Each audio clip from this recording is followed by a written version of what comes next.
Now, the thing is, it's really slow.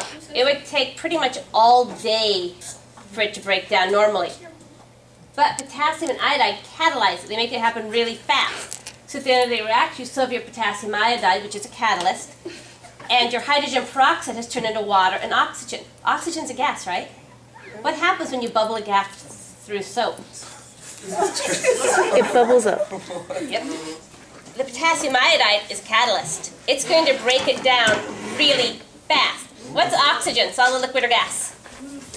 Gas. Gas. What happens when you bubble a gas through dish soap? I don't know. Lots of foam. We're gonna find out. So we're going to put this in here. If I let this sit up for a couple of days, it would all go to water. The oxygen would float off.